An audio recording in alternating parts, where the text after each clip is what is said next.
Chapter 18, Dungeon Laboratory. The singing ceased abruptly. Had the footsteps of Nancy and the cousins alerted the woman?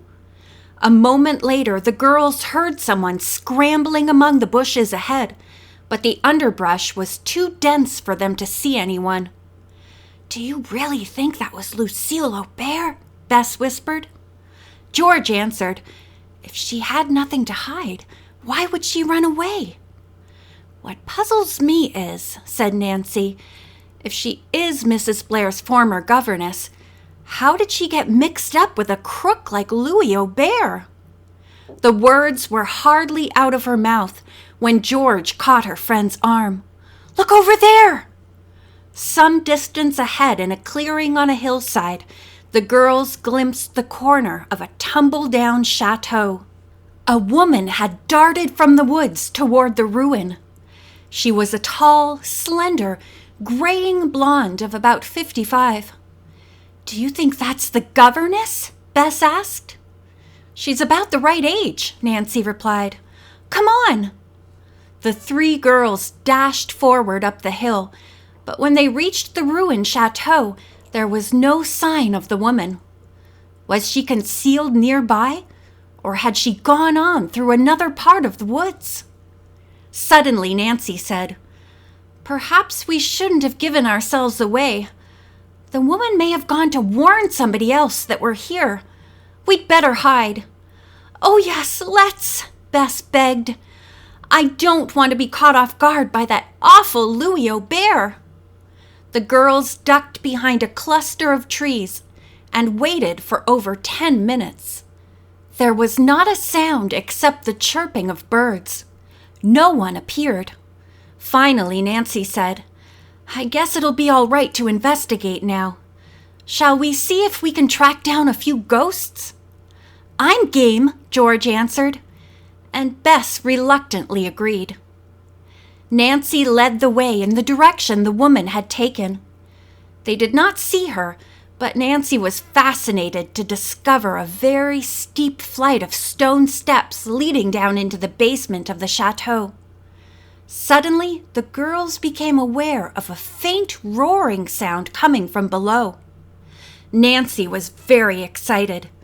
Intuition told her she had found the right 99 steps. "I must go down there!" she exclaimed. George grabbed her friend's arm. "Not alone," she said with determination. Bess did not want to participate in the venture. "I think you're taking a terrible chance, Nancy. You know what you promised your father. And frankly, I'm scared." George snorted. "Oh, Bess, don't be such a spoil sport. This could be Nancy's big chance to crack the mystery." "Tell you what, Bess," said Nancy. "We really should leave somebody on guard here at the top of the steps. Bess, suppose you stay. If anybody comes, give our secret bird whistle." "All right, but don't go so far underground you can't hear me if I have to warn you." Nancy descended the steps, counting as she went. George was at her heels. Farther down, the daylight grew dim.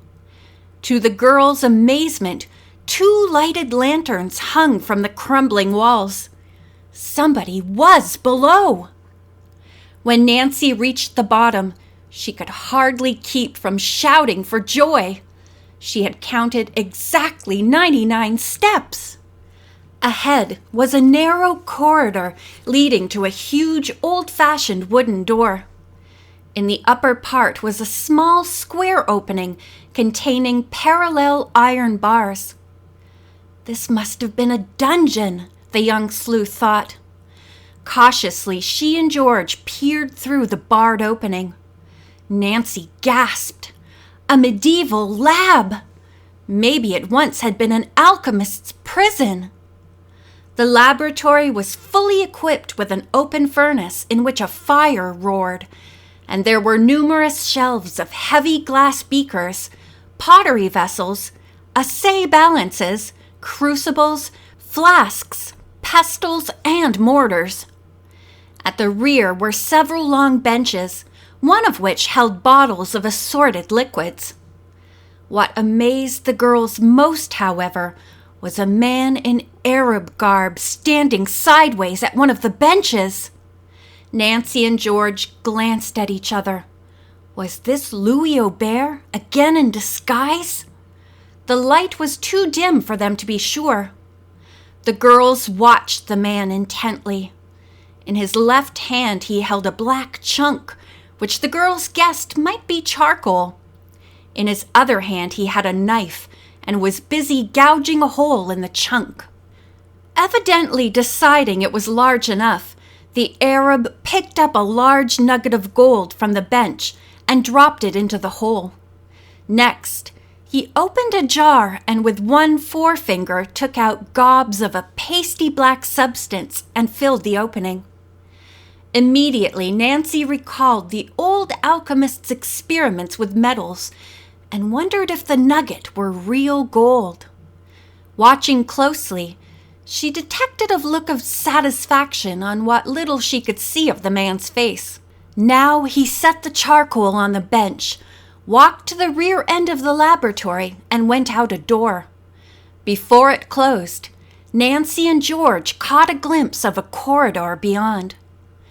The girls were wondering what their next move should be when they heard Bess give the secret bird call.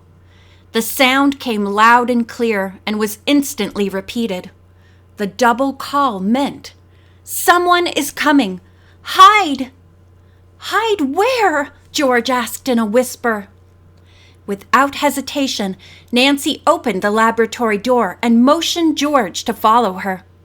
She tiptoed across the room to several large bins holding logs and charcoal. The girls ducked behind them. They heard footsteps descending the stairway, and a moment later, Monsieur Leblanc strode in. Immediately, he reached up above the barred door and pulled on a cord which rang a little bell. Within seconds, the Arab walked in through the rear entrance. He bowed and said in a deep voice, "Monsieur, you are welcome, but are you not a day early? Tomorrow is the magic number day, but it is well that you came." Suddenly his manner changed. He added gruffly, "I cannot wait longer." Monsieur Leblanc's face took on a frightened expression. "What do you mean?" The robed chemist replied, "I have finished my last experiment. Now I can turn anything into gold." "Anything?" The financier grew pale. "Yes. Surely you do not doubt my power. You have seen me change silver into gold before your very eyes." Monsieur Leblanc stepped forward and grabbed the Arab's arm. "I beg you to wait before announcing your great discovery. I will be ruined. The gold standard of the world will tumble." "What does that matter?" The Arab's eyes glittered. "Gold! Gold! All is to be gold!" he cried out, rubbing his hands gleefully. "The Red King shall reign! And when everything is gold, the metal will no longer be rare and precious. The value of money will collapse." He laughed out loud. Monsieur Leblanc seemed beside himself. "Give me a little time. I must sell everything and buy precious stones. They will never lose their intrinsic value." The chemist walked up and down for several moments. Then he turned and said, "Monsieur Leblanc, your faith in me will be profitable. Watch while I show you my latest experiment." He picked up a bottle filled with silvery liquid, which Nancy guessed was mercury. He poured a quantity into a large crucible. "Now I will heat this," the Arab said, and walked over to the open furnace on which lay a grate. He set the crucible on it. The chemist waited. When the liquid was the right temperature, he took the piece of charcoal from the bench and started it burning. Presently the man dropped the mass into the crucible. Nancy and George never took their eyes from the experiment. Once, George leaned too far out beyond the bin, and Nancy pulled her back. Blue flame began to rise from the crucible. The Arab placed a pan on a bench near the furnace, then picked up the crucible with the tongs and dumped its contents into the container. The charcoal had disappeared, and out of the mercury rolled the lump of gold. Monsieur Leblanc cried out, "Gold!" George looked disgusted, and Nancy said to herself, "That faker! He has Monsieur Leblanc completely bamboozled. Why doesn't he see through the trick?" Both girls had a strong desire to jump up and expose the whole procedure. But Nancy was afraid the swindler would break away from them and decided that it would be better for the police to arrest him. Monsieur Leblanc seemed to be in a daze, but presently he pulled a large roll of franc notes from his pocket and handed them to the Arab. "Take these, but I beg of you, do not make your announcement yet. I will come at this same time tomorrow with more money." "I will give you 24 hours, the Arab said loftily. "This time the price of my silence will be $5,000. The demand did not seem to faze the financier. As a matter of fact, he looked relieved. He said goodbye and left the same way he had come in. The Arab went out the rear door. The two girls arose from their cramped position, hurried outside, and up the 99 steps.